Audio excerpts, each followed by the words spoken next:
Nós estamos Bom, quase, nós vamos passar, quase que então, uma continuidade aqui. para a apresentação da conferência da Rafaela Viana, né, Lispector de Duras, direito de dizer o feminino de ninguém. Então,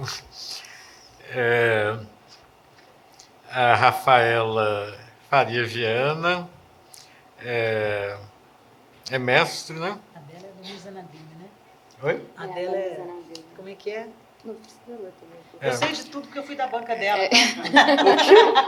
Eu sei de tudo que ela vai falar aqui porque eu fui da banca. Você sabe tudo que ela vai falar? Mas vai me surpreender sempre, né? Não, é porque a tese Ela tem dela... mestrado em dissertação estudos literários na UFMG, né? E em 2021 lançou o seu livro de estreia, Altar, pela editora Cas Edições. Rafaela, com a palavra. Obrigado por participar. Obrigada a você, Jacinto, Lúcia. Queria agradecer o convite, né, do Antônio Orlando, coordenador do Programa de Estudos Literários da pós-graduação. Essa exposição, né, e esse colóquio foram uma coincidência bem feliz assim, na minha trajetória, porque eu defendi a minha dissertação faz pouco mais de um mês na UFMG, a Lúcia estava lá, né?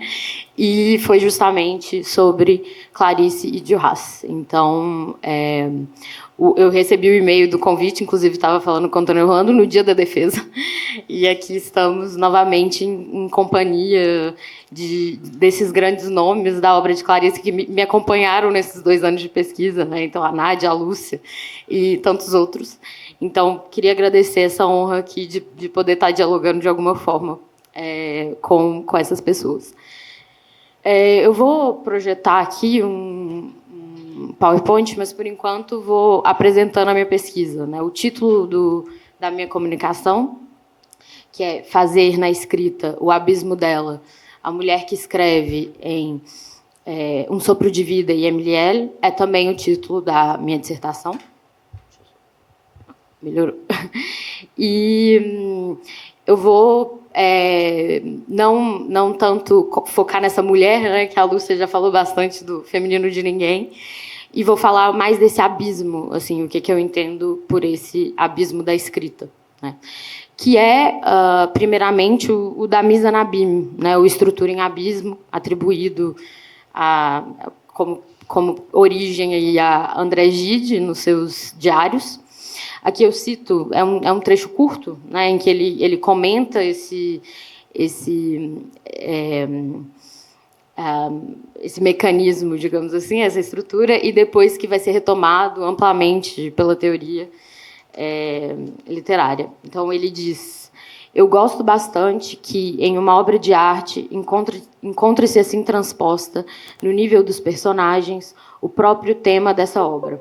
Nada esclarece melhor ou estabelece mais certamente todas as proporções do conjunto. Ele hesita, em seguida, entre diversos exemplos da pintura. Então, ele vai primeiro na pintura para conseguir definir isso que ele chama da estrutura em abismo. Quadros dos pintores Quentin Matsys e Hans Memling, ou ainda As Meninas de Velázquez. Em literatura, Gide menciona Hamlet, a cena do teatro encomendado por Hamlet para desmascarar o seu tio. Por fim, ele escolhe o mecanismo comum na feitura de brasões, em que há um brasão menor dentro do maior. Aí, se puder... Isso. Obrigada.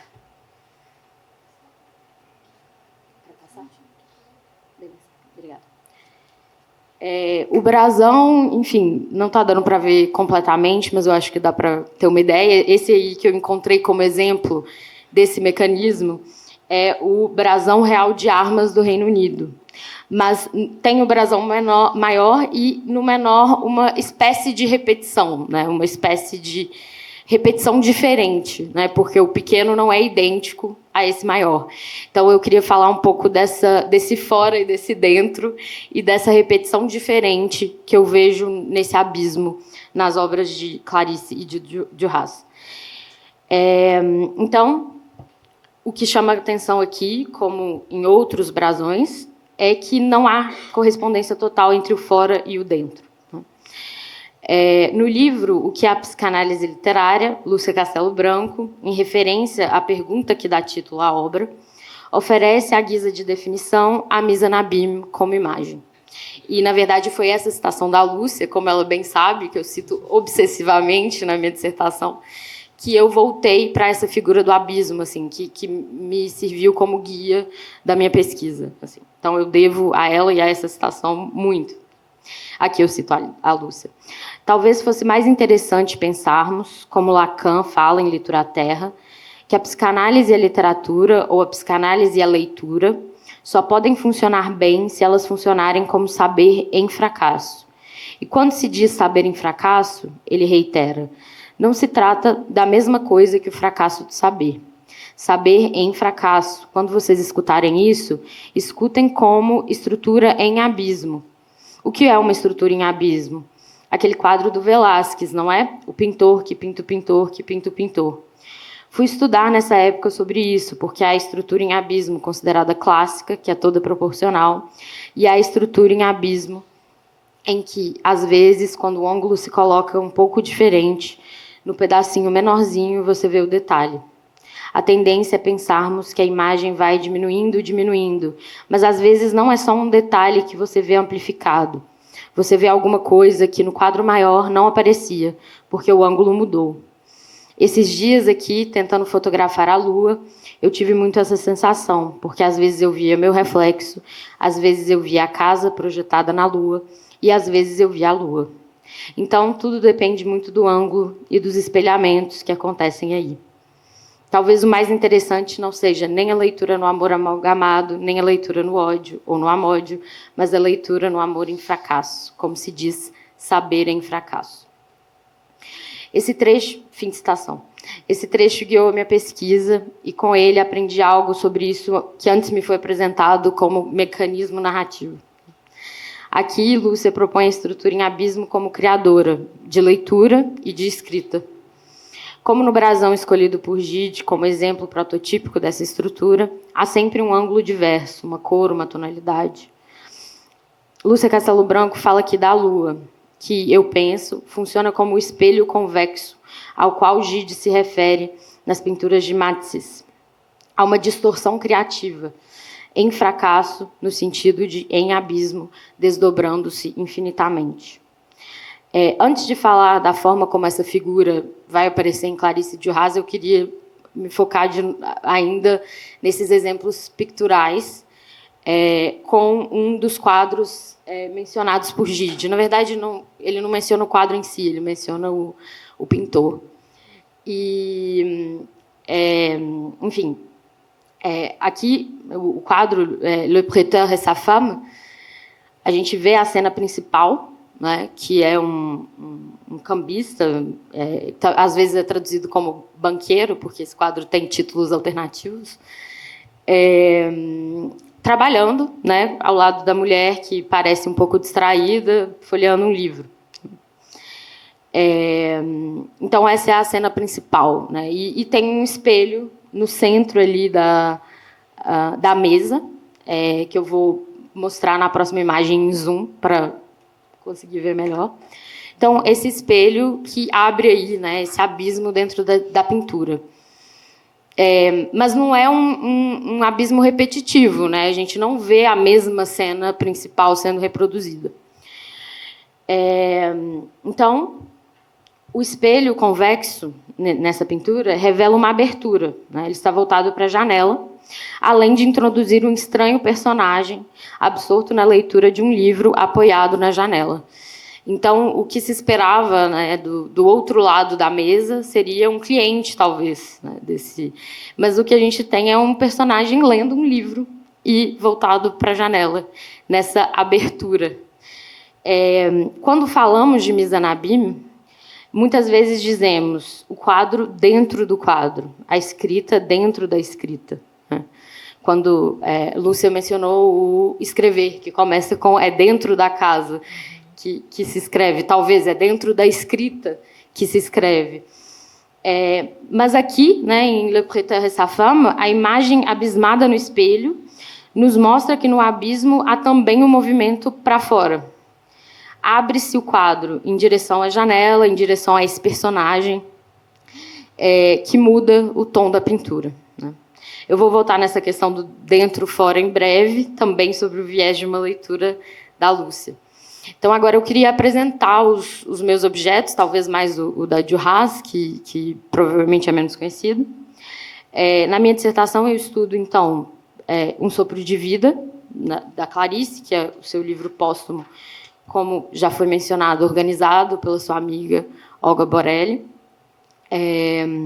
Então, Um Sopro de Vida é um texto aberto, né, inacabado, não só pelas suas condições de escrita e de publicação.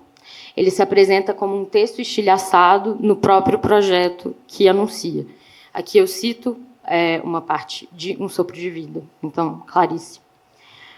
O que está escrito aqui, meu ou de Ângela, são restos de uma demolição de alma, são cortes laterais de uma realidade que se me foge continuamente. Esses fragmentos de livro querem dizer que eu trabalho em ruínas. Fim de citação. Um livro em ruínas, ou antes, pulsações sobre um livro em ruínas. Um Sopro de Vida coloca em primeiro plano a questão da escrita e da criação. Ângela, personagem escritora, criada pelo autor, diz.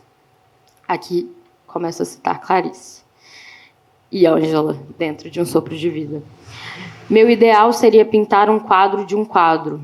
Vivo tão atribulada que não aperfeiçoei mais o que inventei em matéria de pintura. Ou, pelo menos, nunca ouvi falar desse modo de pintar. Consiste em pegar uma tela de madeira, pinho de riga é a melhor, e prestar atenção às suas nervuras. De súbito, então vem do subconsciente uma onda de criatividade e a gente se joga nas nervuras, acompanhando-as um pouco, mas mantendo a liberdade. Fiz um quadro que saiu assim, um vigoroso cavalo com longa e vasta cabeleira loura no meio das estalactites de uma gruta.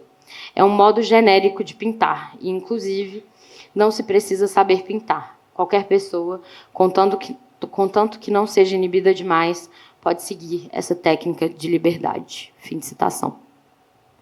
E é isso que faz Clarice neste texto.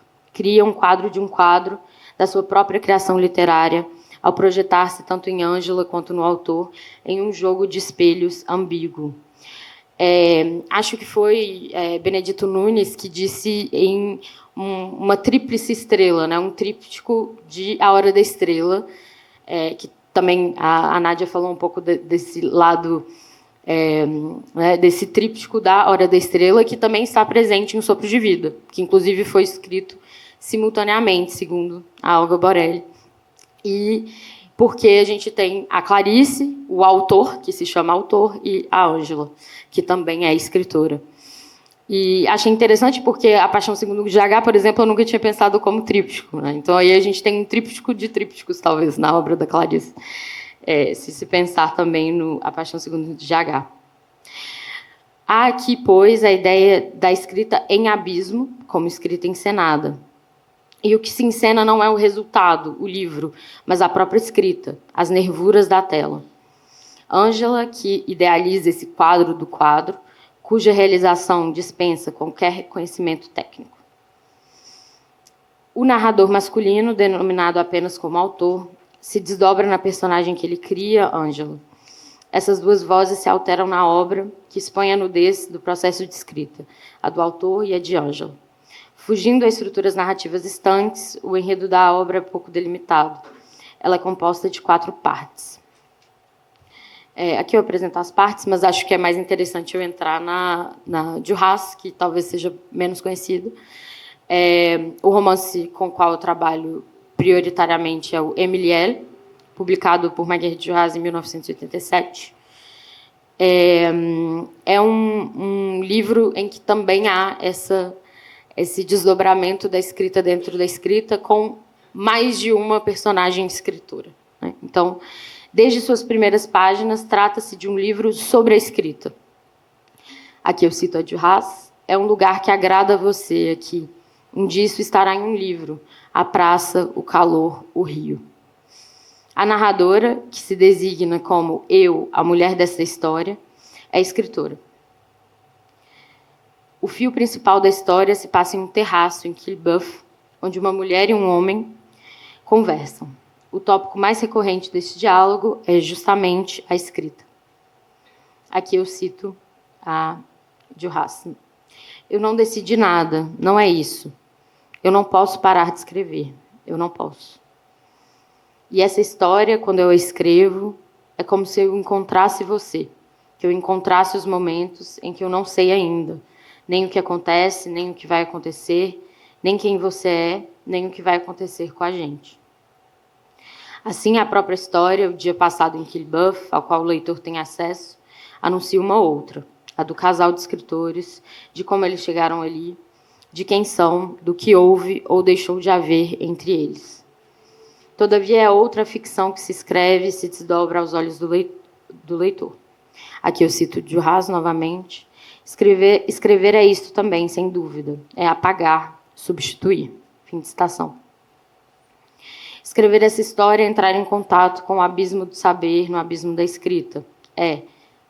Aqui é uma citação, encontrar os momentos em que eu não sei ainda. O casal de franceses começa a notar um casal de ingleses, formado por um capitão da marinha e sua mulher, designada na maior parte do livro como a mulher do capitão, que se tornará depois Emilielle, que dá título ao livro. Aqui eu cito Duras. Ela, a mulher do capitão, ela esperava sempre, aqui como em outro lugar.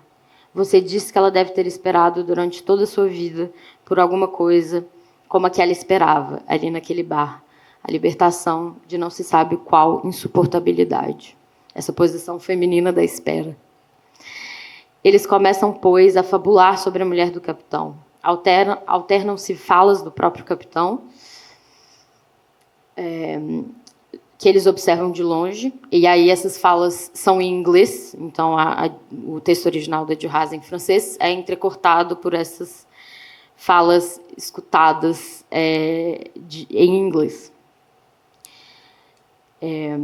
Então, diálogos do casal sobre a escrita e suposições a respeito de Emilielle. Aqui eu cito Duras. Ele sabe que ela escuta essa história. É preciso, cada noite, um pouco, para ela, em seu lugar, falar. Fim de citação. Na cena do bar, em Quillebeuf, quem fala é o capitão. A mulher, Emilielle, se cala. Ela quase não fala, né? Mesmo em inglês, mesmo de forma enviesada, quem tem voz é o capitão. É através dos seus silêncios que a narradora a constrói nesse espaço da narrativa da ignorância. A estrutura em abismo aqui não é uma forma de descobrir algo sobre o casal que conversa no café, mas antes de cavar ainda mais esse não saber, de girar em torno dele com a escrita e a ficção. Eu ainda vou voltar em alguns detalhes sobre Emilielle, mas queria voltar a essa ideia do dentro e do fora, né, da escrita. Então, nesses dois livros, há esse gesto da mulher que escreve dentro da escrita, não apenas como imagem, mas como encenação presentificada no texto. É esse o primeiro sentido da mise en abîme que perpassa essas obras, a escrita dentro da escrita. Contudo, eu gostaria de desdobrar aqui o que esse dentro tem também de fora, né, a partir desse espelho convexo da pintura de Matisse. Para falar desse dentro-fora na obra de Clarice, eu trago novamente uma citação de Lúcia Castelo Branco, em um texto intitulado O Sopro Clarice. Aqui cito Lúcia. Aqui, nesse movimento em direção a um suposto interior, a vida, o orgânico, o visceral, movimento comum aos textos de Clarice, um gesto em direção ao exterior já se desenha, o gesto da letra, em direção à escritura sopro de Clarice. Comecemos, então, por retraçar um certo percurso lispectoriano em direção à escrita de si, antes de começarmos a reconstruir o percurso que desse em si mesmo se deriva, a escrita fora de si.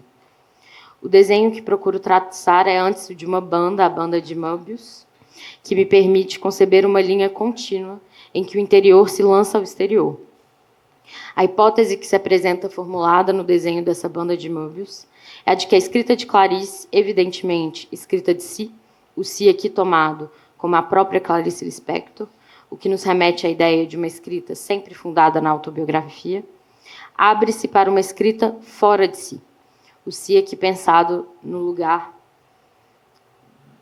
de Clarice e no lugar da própria escrita, o que nos levaria a admitir a ideia de uma escrita fora da autobiografia, fora, portanto, da vida de Clarice, mas também fora da própria escrita lançada ao seu exterior, além de sugerir uma escrita fora dos padrões normais, como na corriqueira expressão fora de si. Quando o que constitui o desejo dessa escrita é a escrita mesma, a escrita em si. Fim de citação. Também em Duras é possível pensar nesse interior que se lança ao exterior.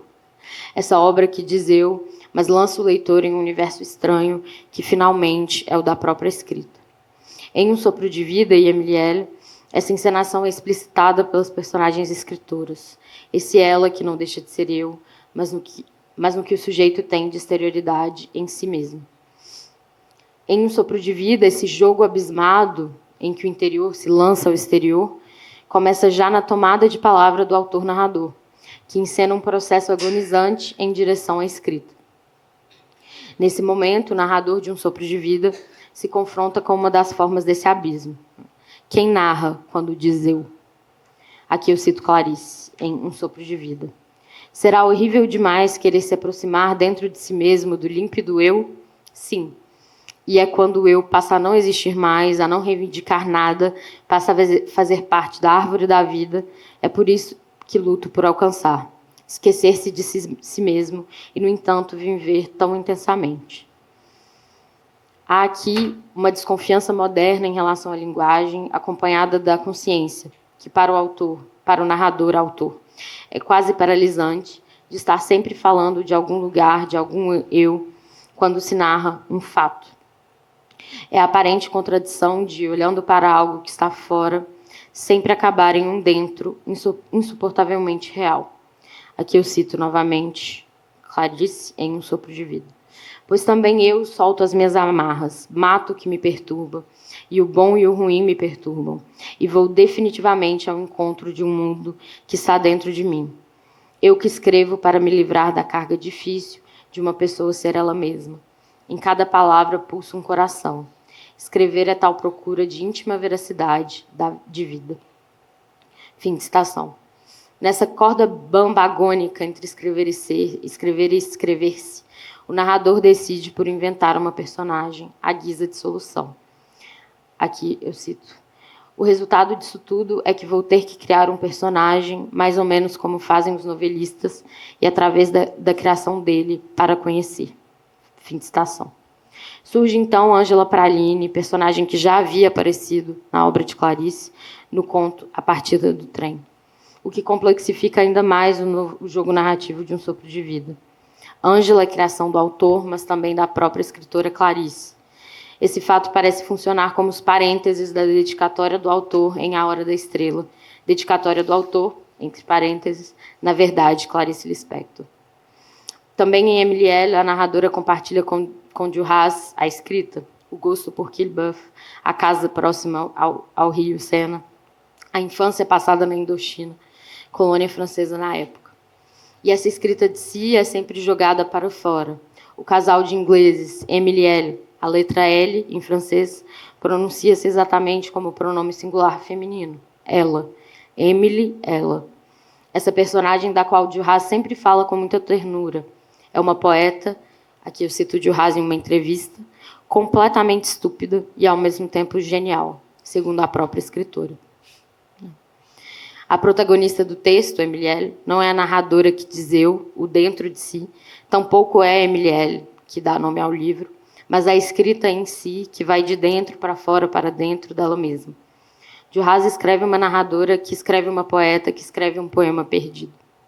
Aliás, esse poema, o único verdadeiro, queimado pelo marido da escritora, o capitão marido de Emilielle, que não suporta a sua escrita, como Lúcia citou, os homens não suportam a escrita das mulheres, é baseado em um poema de Emily Dickinson. E aí entra uma outra dimensão do abismo, a tradução. O poema da Emily Dickinson ele nunca é, de fato, citado no texto da Juhas. Ele é parafraseado, mencionado, nunca em forma de poema, em verso, né? Embora talvez a gente poderia reformulá-lo como verso. Então, ele é parafraseado e traduzido, porque as partes em inglês do livro Emily são só os diálogos entre o capitão e a mulher, que a narradora está escutando, e não o poema em si, que é sempre citado em francês. E nunca citado de fato, porque esse poema foi perdido, queimado pelo marido da Emily. E aqui eu vou citar um trecho do romance em que o poema é descrito, né? Então, esse poema perdido é descrito pelo capitão. Então, cito de Juhas. O capitão tinha lido o poema através das rasuras e das regiões claras da escrita. Essa região parecia-lhe mais estrangeira do que aquelas das quais ele duvidara.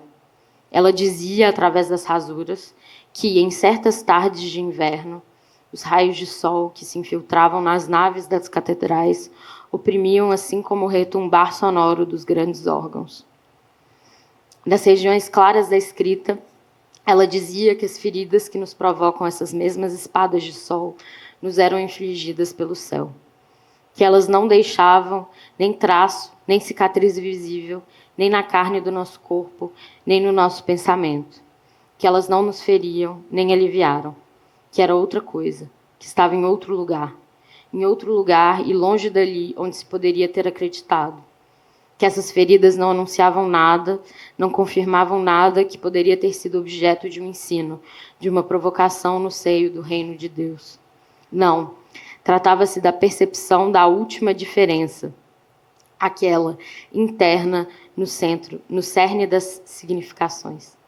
Perto do fim do poema, as regiões da escrita se tornavam obscuras, indecisas. Estava dito, ou quase dito, que essa diferença interna era atingida pelo desespero soberano, da qual ela era, de certa forma, o selo. Em seguida, o poema se perdia em uma viagem aérea, nos últimos vales antes dos cumes, a fria noite de verão, a aparição da morte. Aqui, a diferença interna, enquanto a Lúcia falava da iluminação total da sombra interna, né, que está na entrevista também.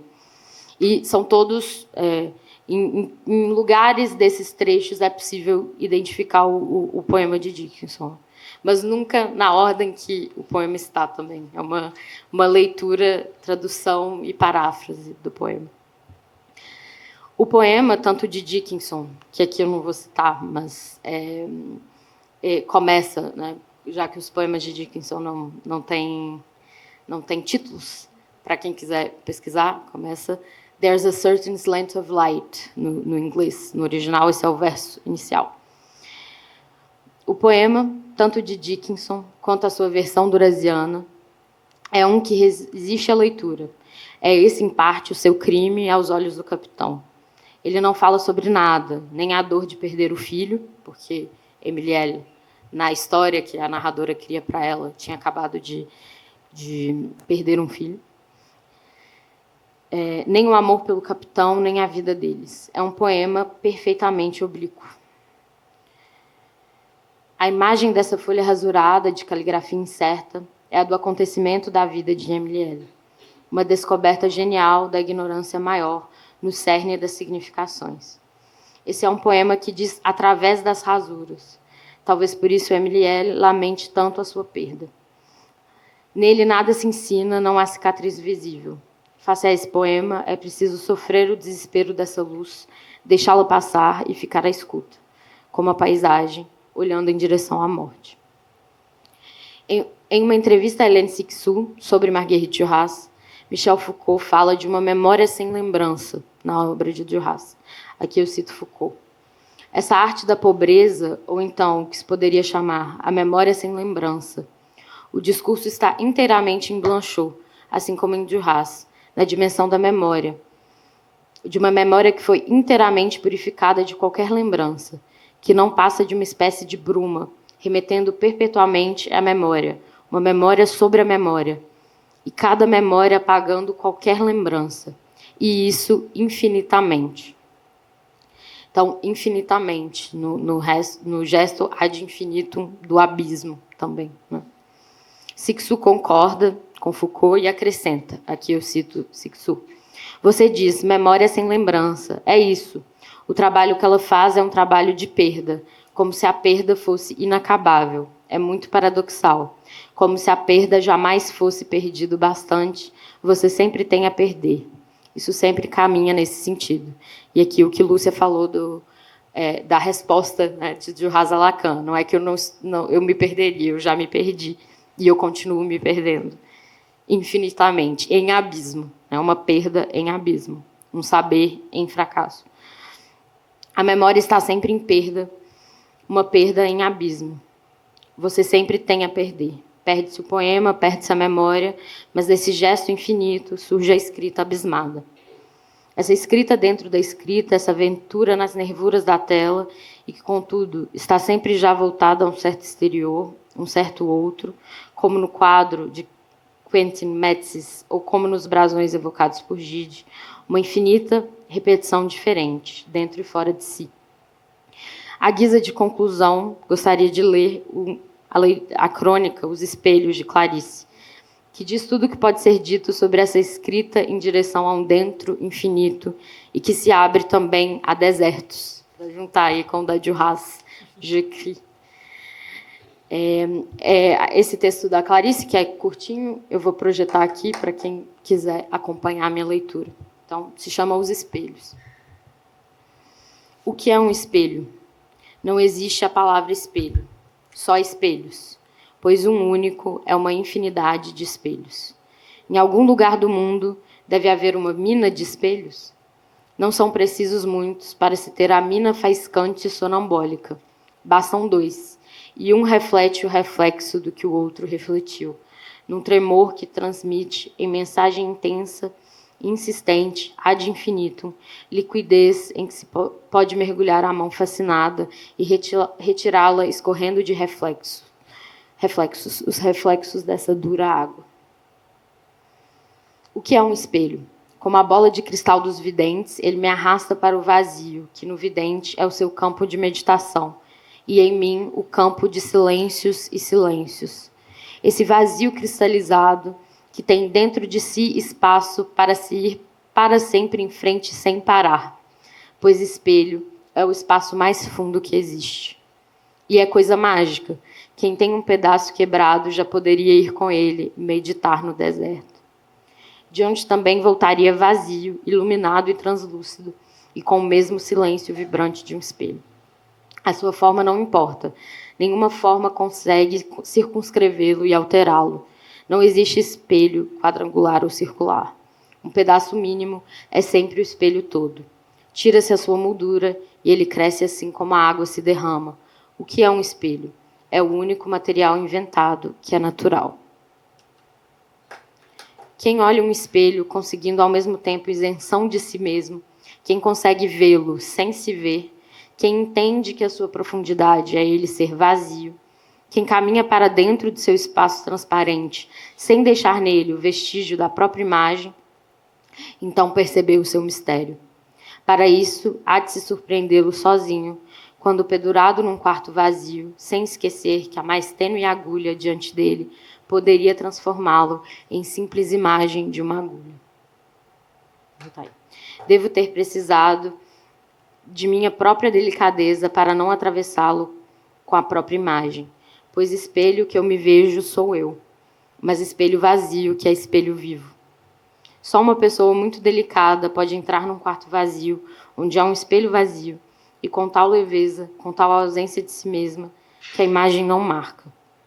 Como prêmio, essa pessoa delicada terá então penetrado num dos segredos invioláveis das coisas, viu o espelho propriamente dito.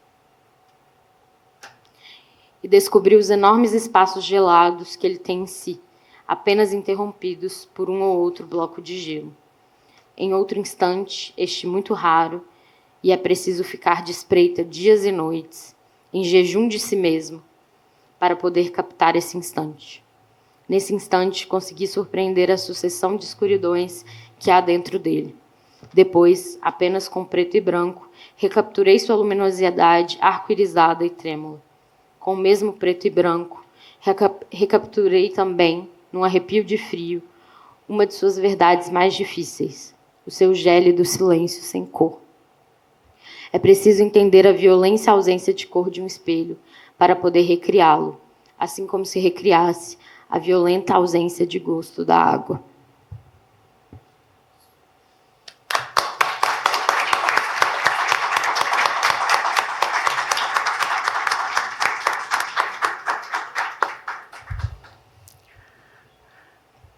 Obrigado, Rafael. Bom, nós temos um tempo para discussão. Se alguém quiser fazer comentários, perguntas, cumprimentações, ou as próprias participantes da mesa. Nós aqui não temos nada que discutir. O feminino de ninguém é o mesmo, não tem discordância. Aliás, nem discutimos, né, Rafael? Concordei com você inteiramente. Beleza. Ela vai levar o microfone.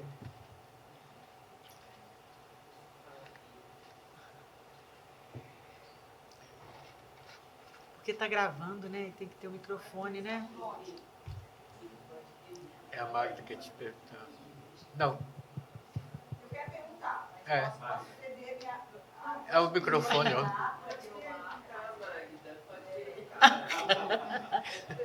A Magda é ótima. Eu que cedo, você não precisa, não. Bem, as 3 conferências, gostaria de analisar todas, achei bem legal, mas queria, por causa do tempo, né, concentrar aqui, é uma perguntinha bem leve à professora Lúcia Castelo Branco. Perguntinha leve. Cita vários nomes e, na verdade, até me pensei ali como a leitora babélica do Roland Barthes, né? Então, as possibilidades interpretativas aqui, esse microfone é legal, mas ele não funciona, eu falo Não mais funciona. alto. Estou te ouvindo melhor sem ele. Ok, então, e essa leitura babélica me permite ler ali Dumas e Lispector. Então, você passa pelas possibilidades de correlacionar a Cixous, Lacan, Duras respondendo a Lacan, e depois Cixous pensando ali, repensando a Clarice. Mas a Liansol, desculpe, eu nunca li, já pensou que horror falar isso para você, mas justamente o que você está dizendo dela é que me chamou mais a atenção e pensar que essa condição do feminino de ninguém, né? E nesse plano triádico que você relaciona homem, mulher e paisagem, eu queria ouvir um pouquinho mais, se possível, se justamente essa é a paisagem que traz a possibilidade do não binário. Como é que você está pensando isso?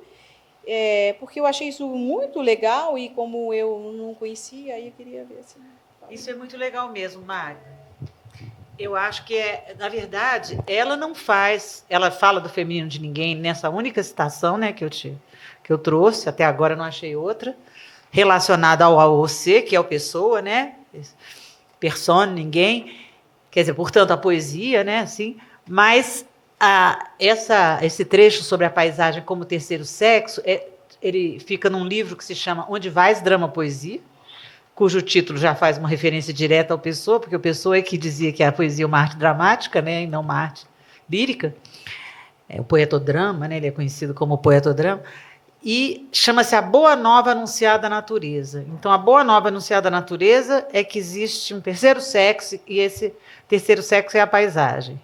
E paisagem não é exatamente a natureza só. Paisagem, também eu acho que ela se inspira um pouco no Pessoa, para quem essa noção de paisagem é bem forte, né? Paisagem é tudo que é o não eu, é tudo que é o exterior. Então, assim, eu estou aqui, vocês aí são a minha paisagem, né? Tudo que está fora desse campo, desse corpo a escrever é paisagem. E, inclusive animais, plantas e até natureza também, mas não só. E aí, como tem essa imagem muito forte, né? Eu que fiz essa associação, assim, como a paisagem é o terceiro sexo e como o feminino de ninguém abre para uma coisa que já era uma inquietação para mim no que é escrita feminina, por isso que eu acho legal o que é escrita feminina vir seguido de o feminino de ninguém, que era isso, eu dizia, o feminino, mas fora da lógica binária. Eu termino falando isso, né, Jonas? Terceira margem, terceiro veio, terceira... Então, fora da lógica binária. Quando a gente está agora, nesse momento, o Jonas é uma pessoa que pode te dizer mais disso do que eu, porque ele está fazendo um pós-doc, que eu sou supervisora, trabalhando, inclusive, com uma escritora muito boa, né? Ele está traduzindo, que é a Camila Souza Jada, é assim que se fala, ainda tem esse nome, né? Que é uma travesti. E que, quando você lê, o texto é absolutamente feminino. Então, o que esse campo da paisagem amplia no sentido dos binarismos, entendeu? Então, eu acho que o texto da Lençol, essa noção do feminino de ninguém, traz uma abertura poética, digamos, e que a gente pode tomar como operador conceitual assim, até mesmo para a noção lacaniana de feminino, porque a noção lacaniana de feminino é do não todo, sim, mas o não todo ainda é referido ao todo. É como se ela fizesse uma proposta muito louca, mas se é uma anomalia poética, vamos atrás, né? Assim, de alguma coisa do campo mesmo discursivo fora do falo. O falo não sendo mais o organizador, e mesmo assim não é uma loucura. Lê-se.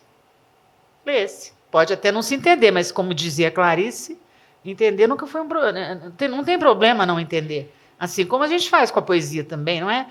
O entanto da poesia está muito mais aqui, né, no sentido da escuta, e nesse sentido que a psicanálise é legal para se aproximar disso, do que entender. Minha filha, o que está acontecendo mesmo? Né?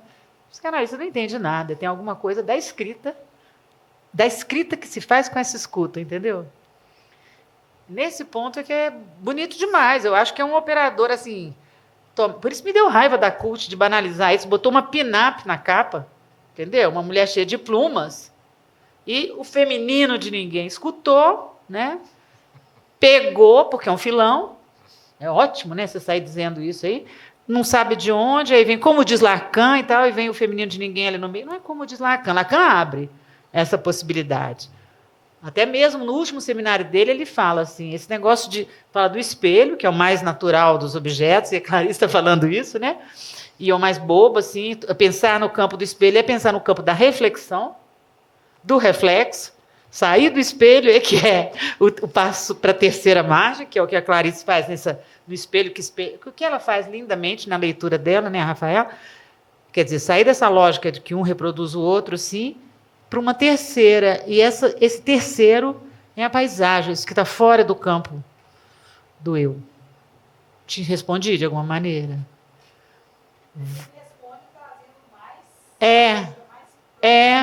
Porque é difícil isso. A gente fez um livro, Vânia, porque Vânia Baeta, Janaína Rocha de Paula, que foram minhas orientandas, Jonas Samúdio, na tese dele, o Alex Kane, todos eles trabalharam com essa noção, uns 10 anos de feminino de ninguém.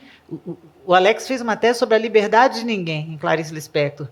Então, já trabalhando com esse conceito, entendeu? E aí tem todo um desdobramento disso. A gente tem um livro sobre isso.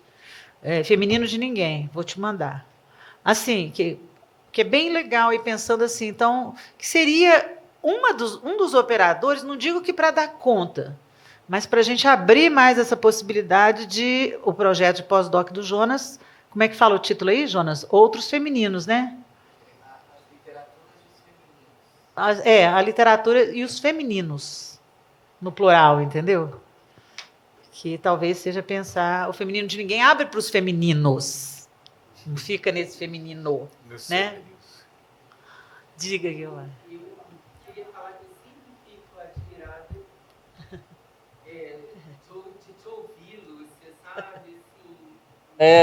Acho que você escreve muito bem, é muito poética a sua fala, mostra mesmo, né, que a escritora que tem aí, né, poderosa, uma escritora poderosa. E, assim, para você, eu queria perguntar o seguinte, se para ler Clarice como crítica, também como teórica da literatura, se é preciso a gente mimetizar um pouco essa fala da Clarice, porque a Claire Varin, ela falou isso, que ela precisou, né, que houve um momento em que ela se deu conta de que ela só ia conseguir entender, interpretar a Clarice se ela mimetizasse um pouco a escrita da Clarice. E para a Rafaela, né, eu queria perguntar uma coisa que é uma impressão que eu tenho, que a Marguerite Duras tem frases mais sincopadas, mais curtas, né, em relação à Clarice, que a Clarice é mais... dá mais voltinhas, mais circular nas frases, né, enquanto a Marguerite pontua mais, né, mais econômica nos adjetivos. Então, se essa impressão minha faz sentido, é isso. Mas obrigada, viu? Foi maravilhoso. Obrigada, Guiomar. Eu nem sei mais se eu estou mimetizando Clarice, Lençol, essas autoras todas. Clarice, eu li pela primeira vez aos 12 anos de idade, quando eu tinha um irmão mais velho, já ouvia Betânia, essas coisas. Ouvi no drama da Betânia. E depois eu li pela primeira vez aos 12 anos de idade o conto Amor. Ninguém fica inocente depois disso, né? Era um negócio assim, eu chorava, eu me lembro que eu chorava, eu falava, meu Deus, por que isso chama amor? Bastou crescer um pouquinho, né? Que a gente sabe, o amor é cego, digamos assim, né? Mas eu li pela... Então, assim, eu sou muito entranhada dessa linguagem de alguma maneira. A primeira vez que eu publiquei um romance, que foi A Falta, saiu uma matéria na Folha de São Paulo, eu fiquei toda orgulhosa, dizendo que era a nova Clarice Lispector, tará. Eu não acho que eu mimetizo, eu acho que, como eu estou fazendo, eu acho que isso está te interessando, porque eu tenho feito muito isso agora, eu tenho pegado as mulheres escritoras para lerem outras mulheres escritoras, e não necessariamente teóricas. Eu trabalho muito com a Shoshana Feldman, até tive com a Shoshana recentemente, que é uma escritora e mulher, e já de uma história longuíssima, mas não é pegar o texto teórico da Shoshana, esse operador que a Shoshana faz da coisa literária. Quer dizer, se a coisa literária tem um pensamento, esse pensamento pode me servir para me iluminar, para ler o outro texto. Então, na verdade, aqui, a Clarice entrou por último, porque eu estou tomando a Marguerite como uma leitora, como um operador de leitura, a Lençol com o Feminino de Ninguém, porque se o Feminino de Ninguém servir só para ler a Lençol, não posso fazer dele um conceito, um operador, né? Mas se ele me servir para ir lendo outros textos, e aí eu vou, entende? Passeando aí. Então, o que você escuta, de fato, é mesmo assim, a voz das escritoras. E talvez a sua pergunta seja essa: será que precisa ser uma escritora para se ler dessa maneira as escritoras? Eu te diria que sim, talvez. Dessa maneira, sim. Você pode ler de outras, né? Mas sem fazer muito exatamente a historiografia, né? Lendo a experiência literária mesmo, né? Eu acho que sim. Eu acho que sim. Não sei, Rafaela pode dizer também disso, eu acho. Porque é uma jovem... Quantos anos você tem, Rafaela? 25. Rafaela também é neta, porque ela é orientanda da Juliana Gamboge, que foi das minhas primeiras orientandas, que é professora da Faculdade de Letras, que me procurou aos 19 anos de idade, Juliana deve ter quase 50, quando ela fazia graduação de História, e falou assim, eu quero fazer mestrado e doutorado com você sobre Michelet. Gilles Michelet. E é L'amour et la femme, e depois La Sorcière. Ela fez tudo. Assim, essa pessoa, entendeu? Então, essa aqui é cria da Juliana, né? Hã? Sua neta. É minha neta. Antes de te responder, eu queria reagir a essa questão, né, de colocar escritoras para ler escritoras. Eu acho que nesse próprio texto da Clarice ela oferece uma imagem, né, dos espelhos. Né? Então, colocar uma obra de frente à outra, não para comparar, né, não para apontar as semelhanças e diferenças, mas para criar esse abismo, né? Então, deixar uma obra se abismar na outra. E eu acho que, inevitavelmente, a gente tem que se abrir a uma certa escuta dessa escrita, né? E não sei se copiar, mas às vezes literalmente copiar, né? De escrita é uma coisa que eu sempre gostei muito de fazer, copiar os textos que eu estou lendo e assim e escrevendo, né? Mas sobre a questão das frases, né, da Juhasz e da Clarice, com certeza. Se diz muito que a Clarice é difícil de ler, né? É muito difícil. Eu tenho a impressão que as pessoas acham que a Juhasz não é difícil. Não é que ela não seja. Mas, à primeira vista, talvez... são frases pequenas, né? E que são mundos, né? Que são muito imensas, mas pequenas. Igual a Lúcia falou de uma respiração, né, em escrever, e eu acho que a gente vê isso. Questões muito, muito interessantes sobre a própria obra, sobre a literatura, uma lucidez, e, ao mesmo tempo, seco, né? Essa secura, essa respiração. E talvez, à primeira vista, por causa dessa questão sintática, as pessoas achem mais fácil. Mas é um fácil difícil, um difícil fácil, né? E que se dá a ler dessa forma. Não sei se a Lúcia concorda. Você tem razão. O Lustre é um romance que eu tinha a maior vontade de fazer uma edição dele, tirando assim metade dos adjetivos. Mas aí já não seria Clarice. Entendeu? Quase que tem 2 adjetivos para cada substantivo. Assim. E ela dizia isso, né? Quanto mais pobre me sinto, mais me enfeito, né? Então, tá cheia de adjetivos ali. E a Juhasz tem uma secura, assim, né? Mas interessante isso, essa observação também de quem escreve, né? Você escuta.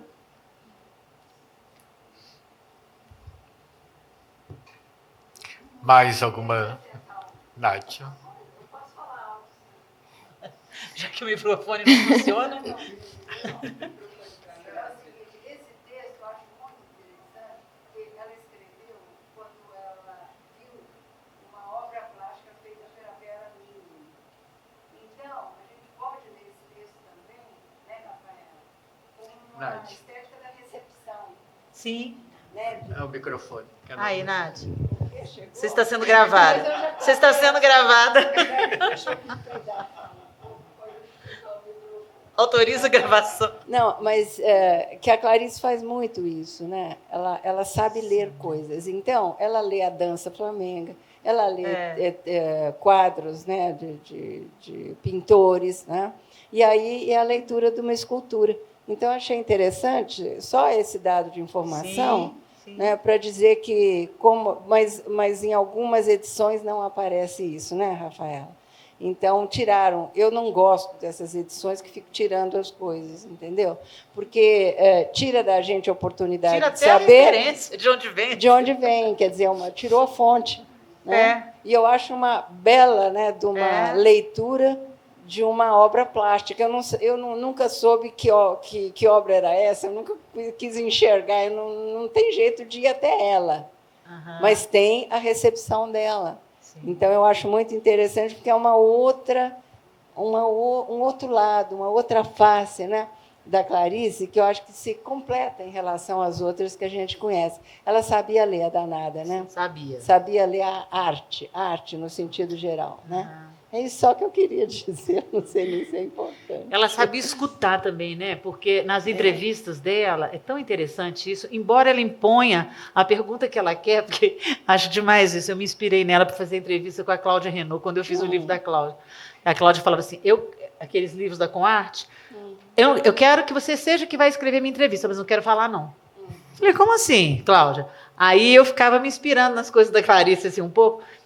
Fosse onde fosse, até pro o cara que operou ela, o Pitangui, né? Ela falava assim, você já sofreu por amor? Independente... Você já prestou atenção nisso, Nádia? Qualquer entrevista dela, ela entra com a questão do amor, que era uma questão importante para ela. E traz aquele negócio, entendeu? Está falando de cirurgia plástica, e você já sofreu por amor? Então eu ficava assim, também com a Cláudia, para ver se retirava alguma coisa dela. Mas isso é alguma coisa de uma provocação mesmo, assim, para escutar algo inédito também, né? Eu acho. Você está falando de amor, eu lembrei de um episódio que eu vou contar para você. Vai ser lançado agora pela Autêntica um livro de depoimentos sobre Clarice. Mas de gente que viu a Clarice. Não é só teoria, crítica, de gente que olhou, ficou com ela, ou 5 minutos, ou 10, 20 anos, entendeu? São 63 que eu recolhi ao longo da vida, né? E tem um da Meire Macedo Laffer, que o Jacinto conhece, casada com o Celso Laffer, professora de grego lá na universidade, né? Jacinto, você conhece bem a Meire, que foi minha aluna também. E a Meire estava numa fossa danada, com a dor de cotovelo, porque tinha acabado o namoro com o Davi Arrigucci, nosso colega lá. Então, ela foi para o Rio de Janeiro e um colega dela mandou uma carta para levar para a Clarice. E ela ficou lá com a Clarice uma tarde toda. Daí, de repente, na hora de sair, a Clarice falou assim, olha, vem aqui, escreve para mim. Escreve o quê? Escreve, eu amo, em grego. Daí, a Meire foi para a mesinha e tinha vários papeizinhos escritos em várias línguas. Cada um que chegava... Tá vendo? É a mesma coisa. Então, dentro dessa vida aí, tinha essa coisa que às vezes parece que não tem nada a ver, mas insere ali, né, no circuito, né? E até é engraçado, porque a Meire conta que passou uma tarde lá e não surgiu nada assim de literatura, sabe?